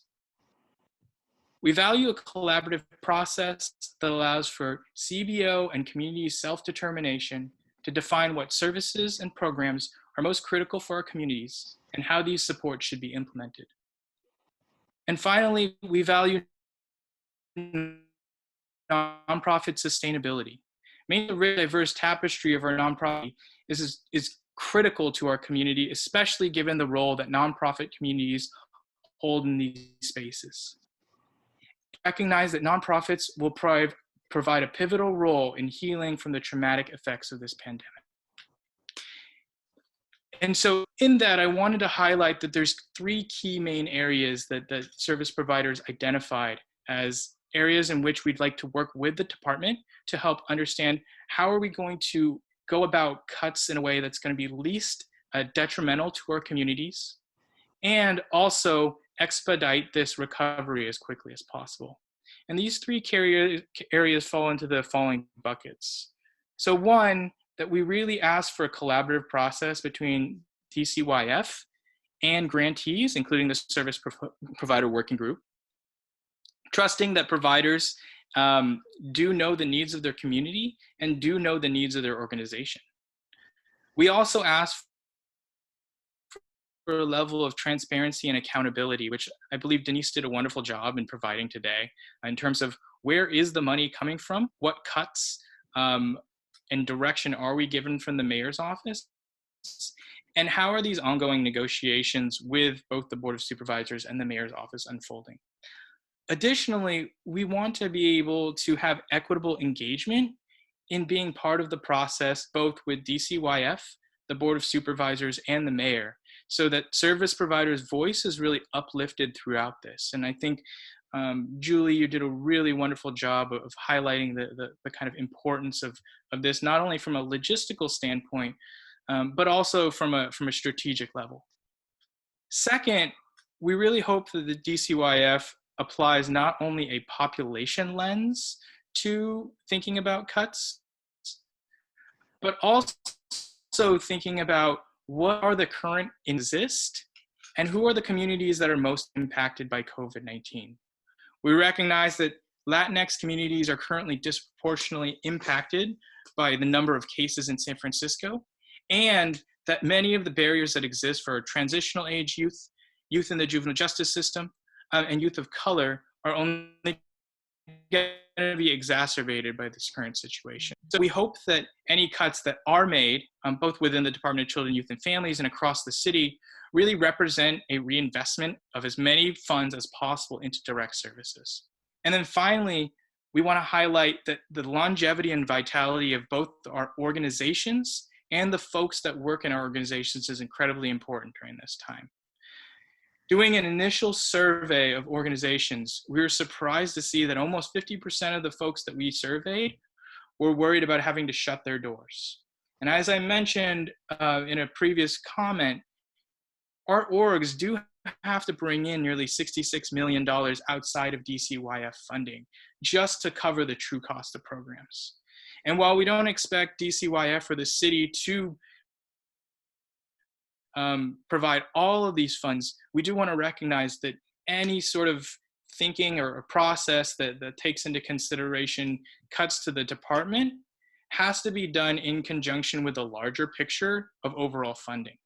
And so we do really hope that this process is one that is taking into consideration the voice of these nonprofits and having those individualized conversations, because a 7% cut to one agency may mean something completely different to an agency that only has one or two contracts. And finally, we really hope that in cooperation with the city, we can also provide those same protections that I mentioned for our nonprofit employees, not only from the perspective of their income and the benefits that they receive, but also the protections, including insurance, that they have access to on the job. And we also recognize that while this is something that is very doable and attainable for some larger nonprofits, that this becomes a larger and larger challenge for some of our agencies that only have a few contracts, have less flexibility with their funds, and are expected to do the same amount of work for the most disenfranchised or underserved populations. So with all this being said, I really wanted to thank all of the work that's been done so far. I want to recognize that the essential categories that DCYF has outlined for our upcoming fiscal year very much fall in line with some of these values. And a lot of the actions that they've taken over the last 2 months has really, really, really given us hope that this is going to be a process that we can do collaboratively. With that, if there's any other service provider working group members on the call, I'd love for you to raise your hand and chime in if you feel like I've left anything out. But otherwise, I'd love to take questions or comments. Okay, thank you so much, Chris. Okay, let's open it up to committee discussion on this item. Members, please raise your hand and wait to be introduced, and remember to unmute yourself before you speak.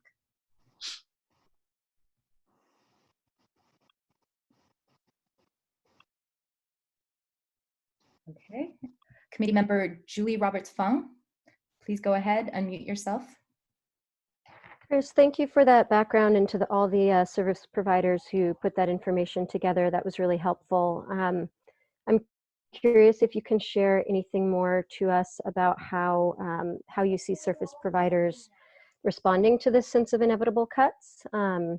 I do want to name, I meant to mention before that some of the analyses that have been made public about the city budget generally include assessments that there are funds that have been, there are fund balances that haven't been spent. So there's an assessment that prior to COVID, the city had a $2 billion that had not been allocated. It wasn't in reserve, but it's, was fund balances that hadn't been spent down. So I want to say I'm a little skeptical, about the dollars that are coming out of the city generally and the need to make the level of dramatic cuts that we're making now. But I do believe that we are going to have to make some serious cuts. And so I just am wondering if service providers have shared with you anything about how they're balancing the desire to keep as many people on as they can, but also to, maintain the quality of wages and benefits. Knowing that, as our city resources are shrinking, in some ways we're causing the needs for housing support and food support and, and other things if people are losing their income. So it's a tricky problem. Can you share anything about how service providers are wrestling with that? Sure. Oop, am I live? Can you hear me? Yes. Oh, okay. So I think the biggest thing that we've heard from service providers is that by and large, it's a case-by-case basis. And it does require almost an individual level of conversation in terms of what an agency can afford to lose before having to ultimately shut their doors. And I think that's kind of the number one concern is we do recognize that we need to keep as many of these organizations afloat as possible because they're going to help with this recovery. Beyond that, I think that many of the service providers have kind of spoken to our group about recognizing that there are some contracts that they deem as not essential, and that there are some contracts that not only are they fall within the essential service categories, but they also closely align with an agency's mission. And so during this time, we kind of want to take both of those into consideration, and we're hoping that we can work with the department to identify a process that really does work for both DCYF and service providers given our short time frame. So we are asking that we can be involved in some sort of conversation. But beyond that, Julie, it is a very, very tricky question because there are some organizations that rely 100% on city funding. There are some agencies that have a more fluid model in which they generate their own revenue. And then there's some that are actually part of the service provider working group that receive no DCYF funds. So it's hard to say across the board as a blanket statement. Thank you. Thank you.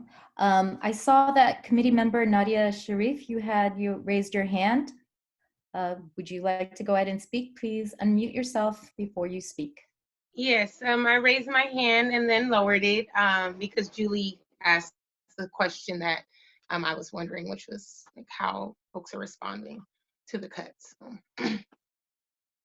Okay, thank you. Thank you, Chris. Okay, Chair Molly Matul, please go ahead and unmute yourself.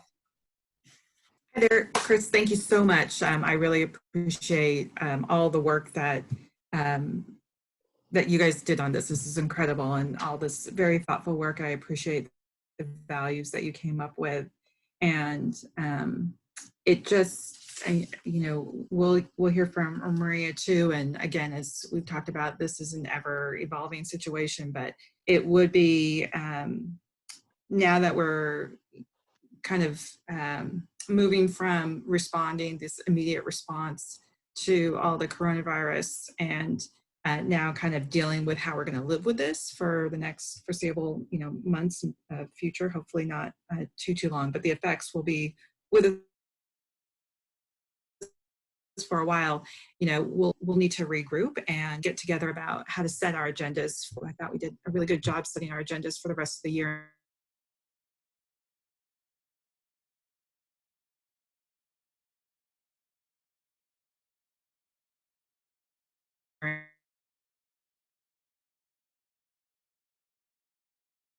At least for this current, fold in kind of the thoughtful work that your group has done in terms of, you know, looking ahead. So thank you for doing all the work that you guys have done.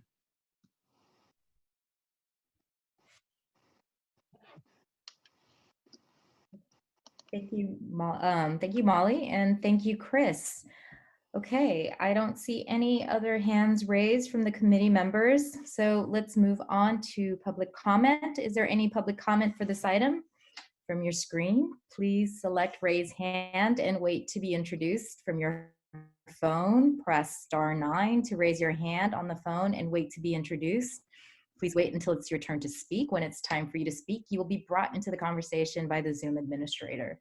Please state your name, and of course, you have the right to remain anonymous if you choose. You will have the standard 2 minutes to provide your comments. Colin, are there any speakers in the queue? There are no speakers in the queue. Thank you. Seeing none, public comment is closed. Let's move on to item number 7, the report of DCYF Director Maria Sue. Thank you so much for just all the really good dialogue, and I definitely look forward to having these dialogues with you all in person. I did take a couple of notes around some of the comments that were made, and I just wanted to provide some response to them. First, I definitely, I just want to respond to the fact that why the service provider working group wasn't an agendized item originally, primarily, and it was because under the shelter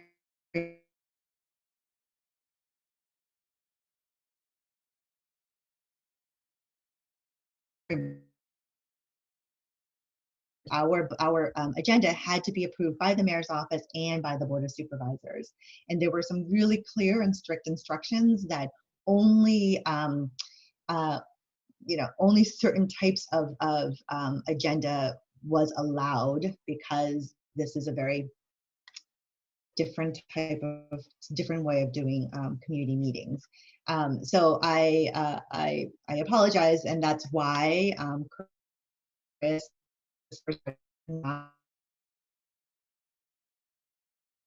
agendized. Requirement ended in June, at the end of May, and so thankfully, because we started on June 1st, we were able to allow that addition of your report, and I'm glad that we were, because that was very useful information.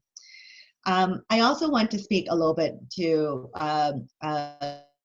committee member Julie's comment regarding convening and creating opportunities for feedback.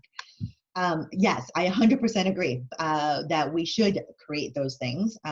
But once again, because there were very firm restrictions on convening our subcommittees and convening these bodies, we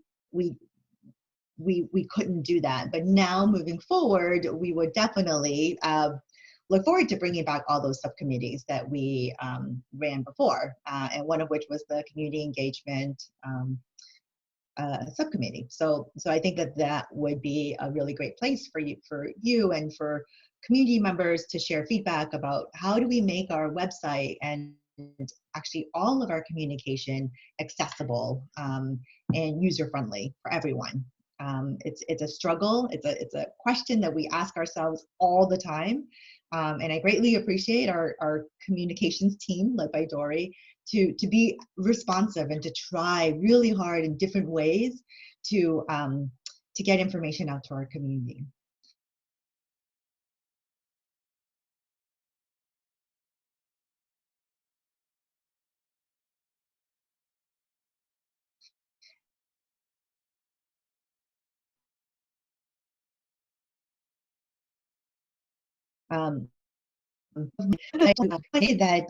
That speak very quickly about the health order, and that the city and the mayor made a press announcement and lots and lots of follow-up data and reports around the city's plans for reopening. It's something that we all want to know. When can we come out into the community again?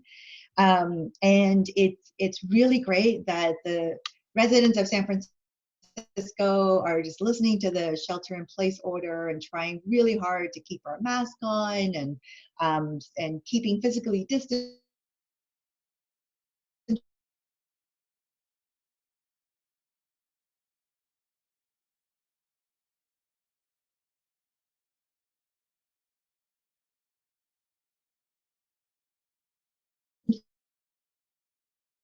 Hospitals. So we have really a lot of protective equipment. We're ramping up testing. I know that was something that was a comment that was made earlier around testing. Please, please, please, if you are providing any services out in the community that is outside of your house, you can go to Test SF or SF.gov to find out testing sites that you can just sign up and get tested. It's really important that if you are outside to go get tested, and even if you don't have any signs and symptoms, go get yourself tested so that you know, and so that the city knows.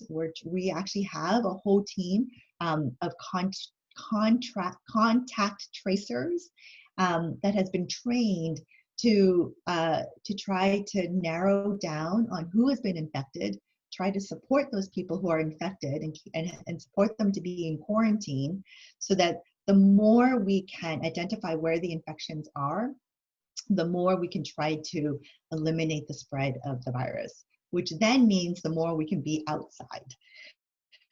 So please get tested if you are outside, and we have slowly opened up more testing sites. There was that robust testing effort that happened in the Mission. We're doing the same in the Tenderloin. This weekend there was one in the Bayview, and so I strongly recommend everyone to go and get tested. Unfortunately, the mayor has also issued a curfew, a mandated citywide curfew that I want to make sure that everyone is aware of. It was initiated starting yesterday at 8 o'clock, and it was from 8 p.m. to 5 a.m. That is now extended until she cancels it. So it's extended at this point. So once again, tonight at 8 p.m., the curfew will be in effect until 5 a.m. And then I do want to share that part of us trying to work closely with our CBOs and recognizing that our CBOs need the highest level of flexibility possible to do their work. And we fully acknowledge that. And we're trying our best to figure out how to ensure that level of flexibility within the city's bureaucratic structure. So I just asked that everyone just bear with us as we try to figure out these things. But please know that at the end of the day, it is our best interest that our CBOs do have that level of flexibility to pivot if they have to be able to prioritize certain funding streams and certain funding priorities in certain service areas. We know that things have changed. Number one, most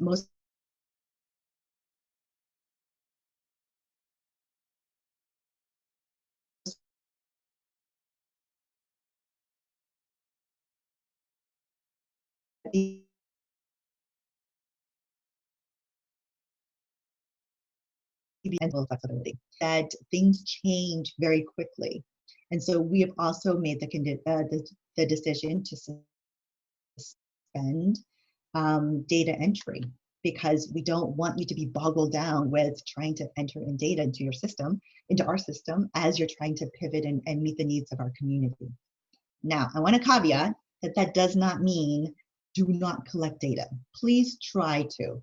But we're not going to burden you right now to have to go into our system and try to do all of these things in our system.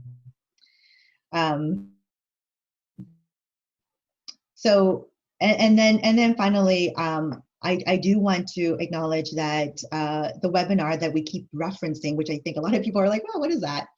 Was a very specific webinar for our CBOs, for the DCYF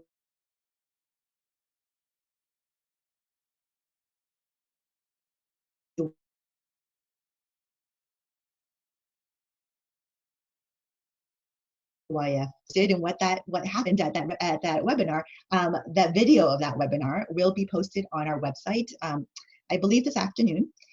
We received over 150 questions from that webinar, and we have been trying to work on answering those questions. Some of those questions required us to talk to other departments, and so we're waiting for responses from other departments so that we can then populate the answers for those questions.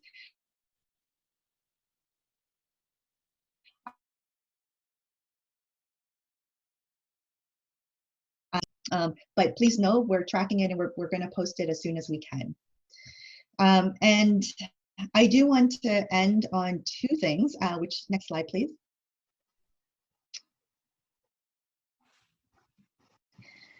So I know that committee member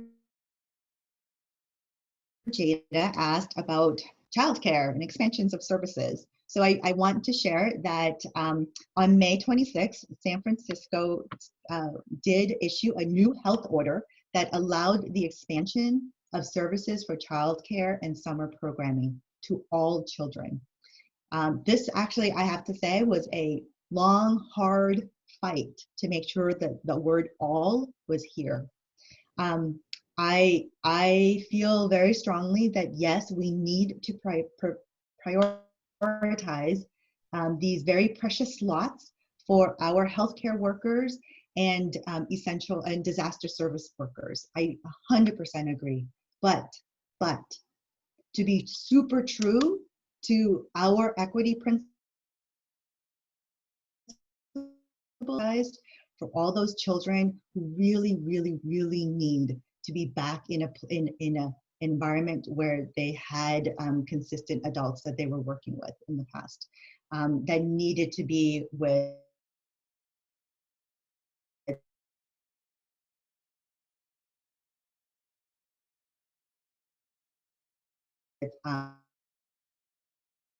agreements to do all of these things, required us to essentially register anyone who wants to open a childcare site or a summer program to go onto our website, dcyf.org/care, and essentially sign off or document that you've read all the very strict health guidance that are required for people who want to run and open up their childcare site and their a summer program. For example, some of those guidance are you have to restrict the number of children in your program to only a maximum of 12 children. So there's only 12 kids in a room with minimum of 2 adults, or I'm sorry, minimum of 2 staff. These 12 children have to be together with the same staff people for a minimum of 3 weeks. We cannot commingle, we cannot move those kids around. We're trying our best to reduce the spread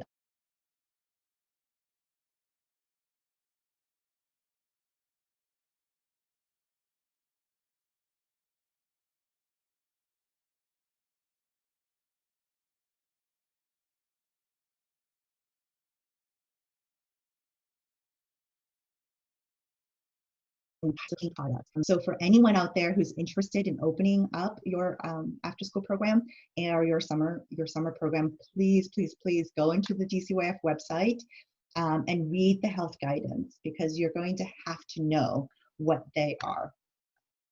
I really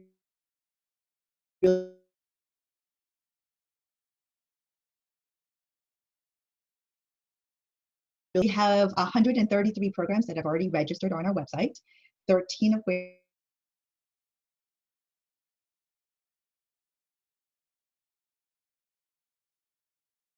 which are early care and education providers. And these are providers that provide services for children birth to 5 years old. We are also really, really proud, and I just want to do a major shout out to Dory and Sarah, our data and evaluation manager. Her entire team worked really hard on putting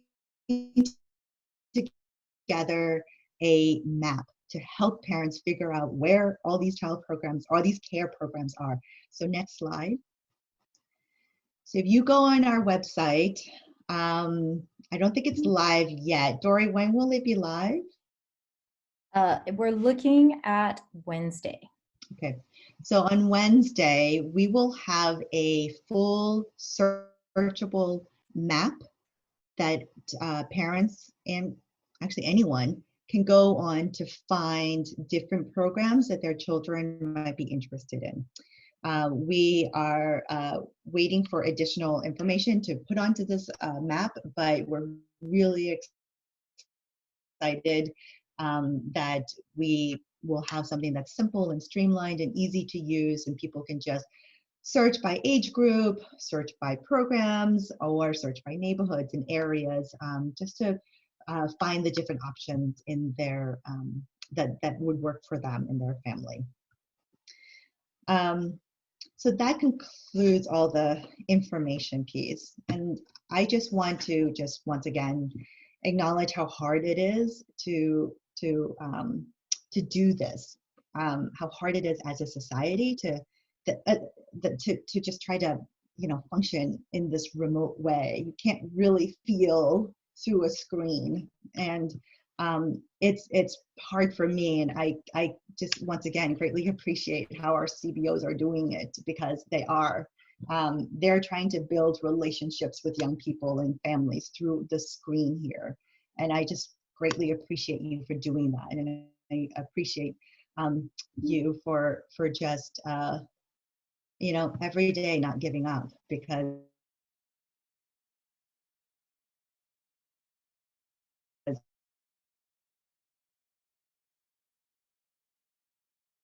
it's so easy. Because, I am very hopeful that this body cares, and we come together and we have hard conversations and we ask questions and we push each other, because that's the only way for us to get through all of this. So I just want to just make sure that everyone knows that we appreciate you, and then just particularly for our Black children and families out there, we see you. I see you, and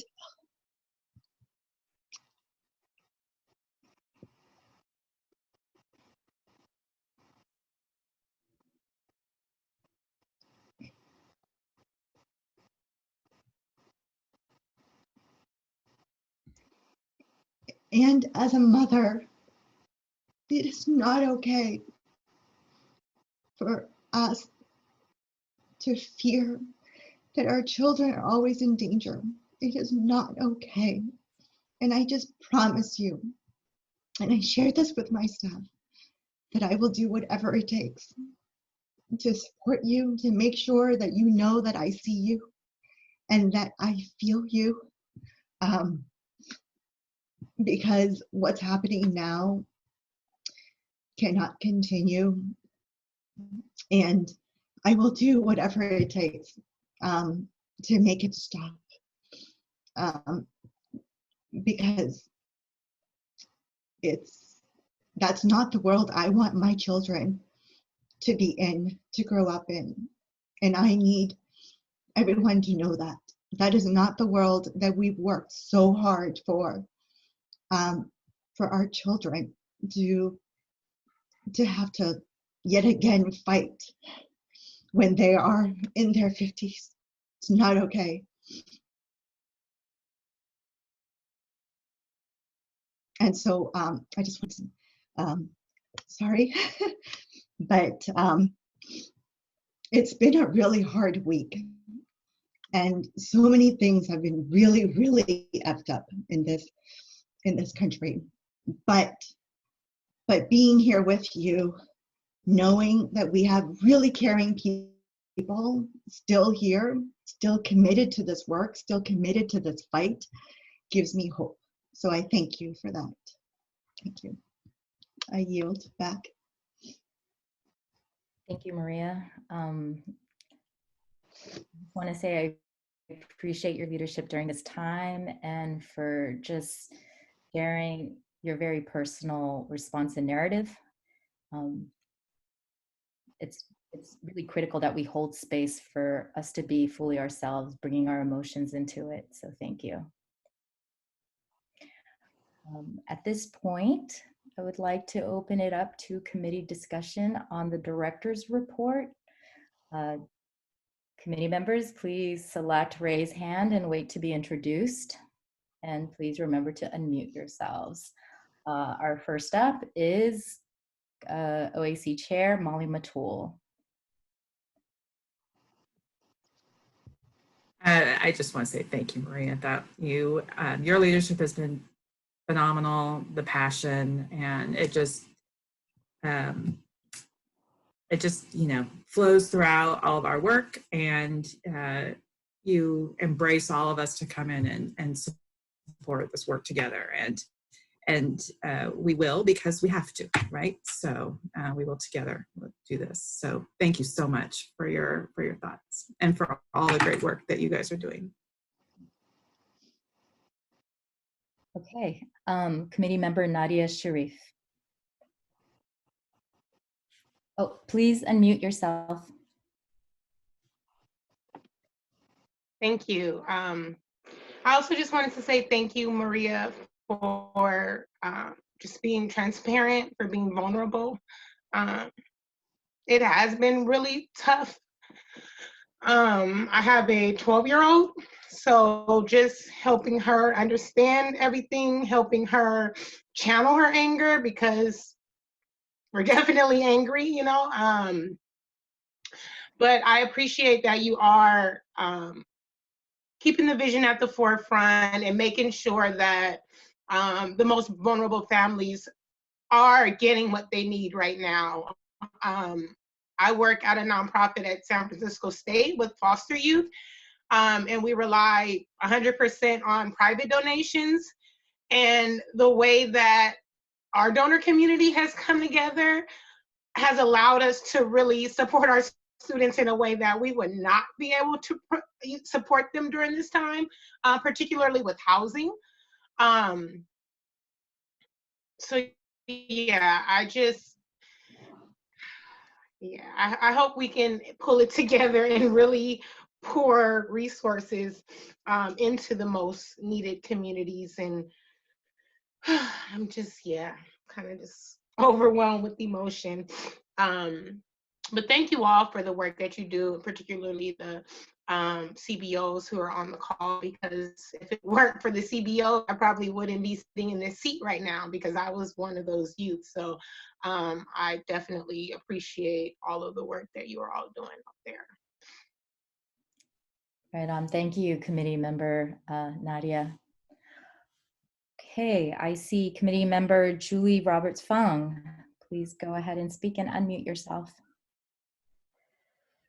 Thank you to Maria and Nadia and Molly, and just this whole team of folks that really are holding our youth and values at the center of this process, and especially our Black youth and youth of color.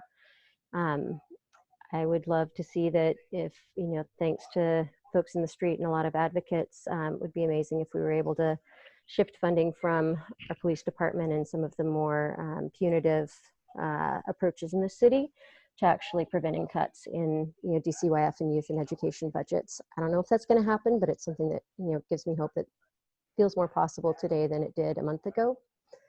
I wanted to ask one question about the childcare process. I feel like, in the city in the best of days, it's a real patchwork system, and it feels like, I see privileged families like line up and, jump on the website when Rec and Park opens at 9 a.m. on, whatever Saturday Saturday, and by 10 all the seats are gone, and it just feels like, you know, there's a bigger issue of inequities kind of built in to the way that's been done generally, and having online access has been, you know, privileges some families. So I feel like when I first looked at that information coming out, there was some language about giving priority to not just healthcare workers, but essential workers, you know, the folks that are working in grocery stores and in markets and other places. So I'm just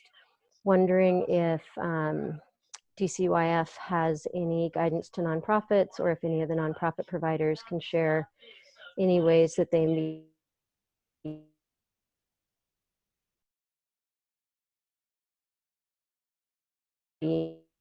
maybe trying to get access to inequity and privilege that, you know, online sign-up systems where you have to be in the know to get in kind of leave. And I don't think we'll solve it today, but I'm curious if folks have any thoughts about how to address that.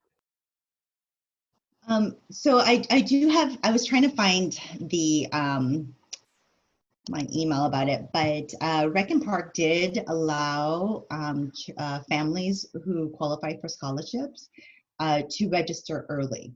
So all those families are allowed to register early. And then from DCYF's perspective, majority of our CBOs provide services to our equity population, so to our high need children, youth, and families. We, once again, will work very closely with our CBOs to figure out how to support them.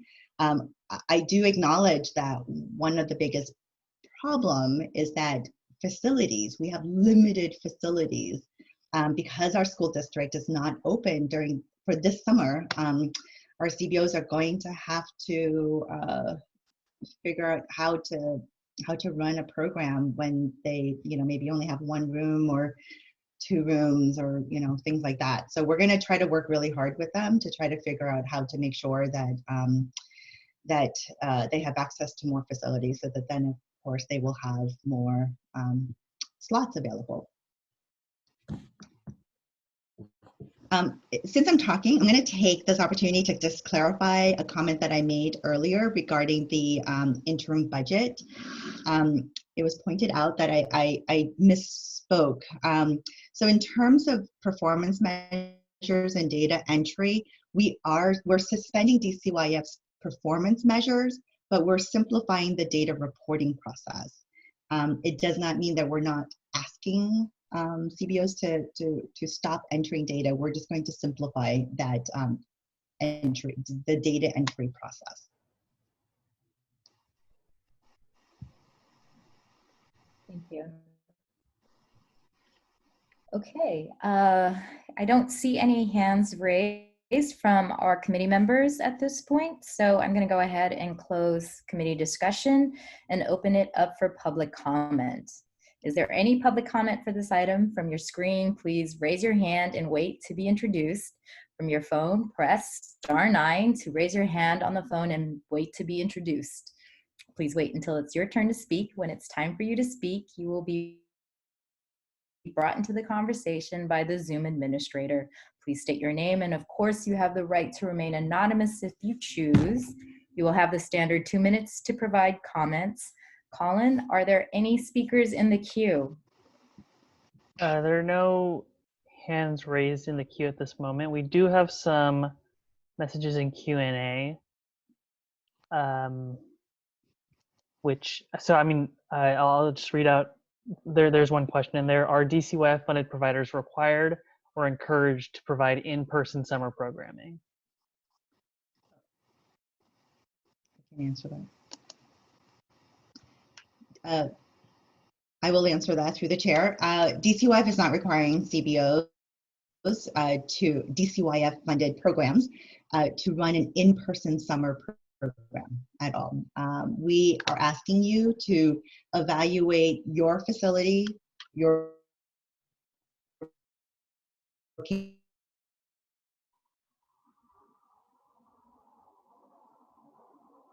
and we're not going to be forcing anyone to do anything that is outside their comfort zone, outside of their ability to do the work, because we want the best programming for our children. And we understand that sometimes that's hard, and CBOs need to evaluate what is possible within their agency.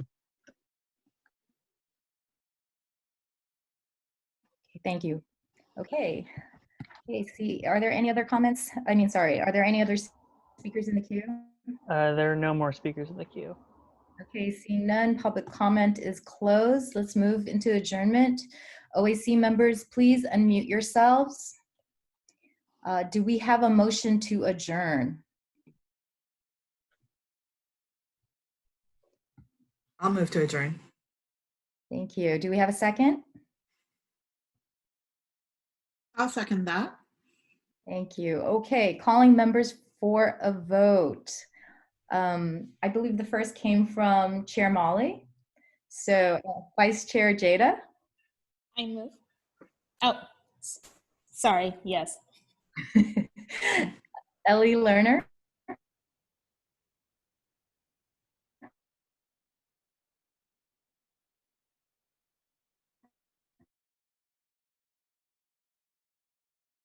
Yes. Lena Bergelman. Okay, Julie Roberts Yes. Fung. Yamini Oseguera Bhatnagar. Yes. Okay. Thank you. Thank you all so much for attending and contributing to today's meeting. This meeting is adjourned at 5:42 p.m. Thank you. Thank you, everyone. Thank you. Thank you. Thank you for all the work that you put into putting this meeting together. Oh yeah, it's Dory's team. She and her, they rock. They're solid.